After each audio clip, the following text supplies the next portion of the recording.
दैनिक व्यवहार में हम छोटे छोटे से लेकर बड़े से बड़े जो काम करते हैं उसमें हमें इतनी ज्यादा नकल दिखाई देती है पश्चिम की, बहुत खराब लगता है, बड़ी दिल को कोफ्त होती है, बहुत चोट लगती है दिल को।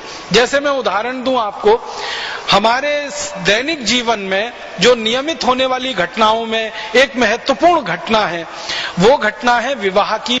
हमारे यहाँ विवाह होता है, शादी होती है, तो बहुत सारे विवाह और शादियां वैदिक पद्धति से होते हैं और बहुत सारे विवाह और शादियां पौराणिक पद्धति से होते हैं। इसमें भी सबसे खराब जो बात मुझे दिखाई देती है वैदिक पद्धति से होने वाले विवाहों में और दूसरे विवाहों में, जो सबसे खराब बात पश्चिम की नकल है, वो ये ब्रास बैंड बजाते हैं, बारात लेके जाते हैं। ये जो बारात जाती है और इसमें जो ब्रास बैंड, ब्रास समझते हैं, वो भोपू जैसा जो बजाते हैं, बड़ा ही दम लगती है, उसमें पूरे फेफड़े फूल जाते हैं, 8-10 ब्रास रहते हैं, उसके साथ वो बैंड रहता है, ढम ढम ढम ढम आवाज करता है। ब्रास तो इतनी तेज आवाज करता है। तो ये ब्रास और बैंड जो बजाए जाते हैं बारातों के आगे, एक जुलूस चलता है, ये पूरी की पूरी नकल है अंग्रेजों की, स्कॉटिश लोगों की, अंग्रेजों की, आयरिश की या यूरोपियन लोगों की। यूरोप में ये परंपरा है, खासकर इंग्लैंड में, स्कॉटलैंड में, आयरलैंड में, कि ये ब्रास और बैंड तब बजाया जाता है जब दूसरे दुश्मन पर हमला करने के लिए जाया जाता है। उनके यहां ब्रास बैंड बजाते हैं, लेकिन जब एक राजा दूसरे राजा पर हमला करने जाए, आक्रमण करने जाए, चढ़ाई करने जाए, तब वो ब्रास बैंड बजाते हैं और सेना के आगे आगे चल के जाते हैं। ये जो ब्रास बैंड वाले लोग होते हैं, ये आर्मी के आगे चलते हैं ताकि आर्मी में जोश भरे, उत्साह भरे और जाकर वो दूसरे दुश्मन पर टूट पड़े, हमला करे। और यहां मूर्ख भारतवासी शादियों में और बारातों में वो ब्रास बैंड लेके जाते, पता नहीं किस पे हमला करने जा रहे। अगर आप भारत में किसी भी महान व्यक्ति की विवाह और शादी की पद्धति के बारे में जानने की कोशिश करें, श्री राम की शादी हुई, वो भी बारात लेके गए, लेकिन ब्रास बैंड थोड़ी लेके गए। हमारे यहाँ पुराने, अभी से लेके पुराने तक जितने भी महापुरुषों, किसी की भी शादी और ब्याह के बारे में देखेंगे, कहीं ब्रास बैंड नहीं है। ये अंग्रेजों की भारत में जब दखल हुई और उनकी आर्मी यहां आकर रहने लगी और उनकी आर्मी में ये ब्रास बैंड बजने लगा, क्योंकि उनको हमला करना रहता था, कभी भारत के एक राजा पर, कभी दूसरे राजा पर, कभी तीसरे राजा पर, कभी चौथे राजा पर, तो अंग्रेजों की फौज में ये ब्रास बैंड बजता रहता था। बाद में जब अंग्रेज गए तो अंग्रेज चले गए, वो ब्रास बैंड को यहीं छोड़ गए और हमने उसको बजाना शुरू कर दिया शादी और बारातों में। इतना खराब लगता है, कान फोड़ने वाला तो उसमें से संगीत निकलता है, कान फोड़ने वाला वो ड्रम बजता रहता है, सबको इरिटेशन होता है, जो भी बारात में चलता है सबको सिरदर्द रहता है, वो इतना खराब बजता है, बैंड और ब्रास दोनों, लेकिन किसी की हिम्मत नहीं है उसको बंद करा दे।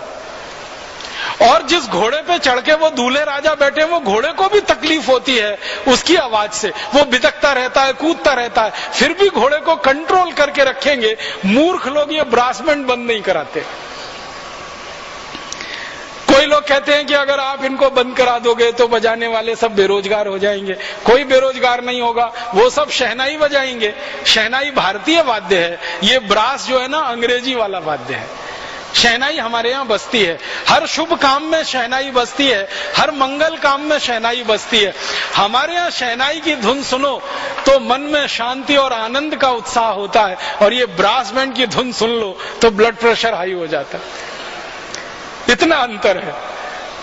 तो हम सबको एक अभियान चलाना है इस देश में कि शादियों में ये ब्रास बैंड बंद कराइए। ये सबसे ज्यादा सांस्कृतिक पतन है पूरे देश, और उसकी जगह शहनाई बजवाइए, शहनाई बजवाइए, तुरही बजवाइए, हमारे यहाँ बांसुरी बजवाइए। बजाने के लिए कोई वाद्य यंत्रों की कमी नहीं है, उसी को क्यों बजाएं जो अंग्रेजों की देन है। तो ये एक बदल होना चाहिए। ये बहुत सांस्कृतिक पतन हो चुका है हमारा इस मामले में। और इसके अलावा दूसरा एक सांस्कृतिक पतन और हुआ है। भारत में सारे शुभ काम, सारे अच्छे काम दिन में किए जाते हैं, सूर्य के प्रकाश में किए जाते हैं, सूर्य की उपस्थिति में किए जाते हैं। अब ये विवाह जैसा काम रात 12 बजे करना शुरू कर दिया हमने। ये एक और सांस्कृतिक पतन है हमारे देश का।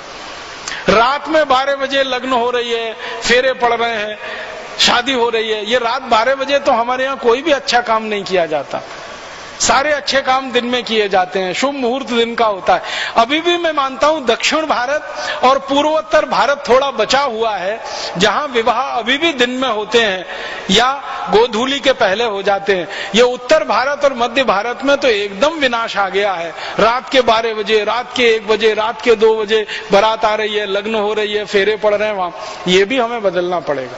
जब हम मानते हैं अग्नि को साक्षी रखकर, सूर्य को साक्षी रखकर, हमारे यहाँ देवताओं में जो दिखते हैं और जिनको हम सबसे आसानी से समझ सकते हैं वो सूर्य हैं, तो उनकी उपस्थिति में, उनके साक्षात्कार में जो काम होगा वो ज्यादा बेहतर होगा, ज्यादा पवित्र होगा। तो दिन में शादियां करानी है, ये शादियों के ब्रास बैंड बंद कराने हैं, और शादियों में ब्रास बैंड की धुनों पे जो उल्टे सीधे गाने बजते हैं ये तो सबसे जल्दी बंद कराने। इतने बेहूदे, इतने उल्टे सीधे गाने बजाते हैं, न हम सुन सकते हैं न किसी को सुना सकते हैं। खराब खराब गाने, खराब खराब धुनें और खराब खराब शब्द, ये अश्लील गाने, अश्लील धुनें, अश्लील शब्द, ये सब हमें बंद कराने चाहिए। शादी जैसे पवित्र कामों में तो इसका कोई दखल नहीं होना चाहिए।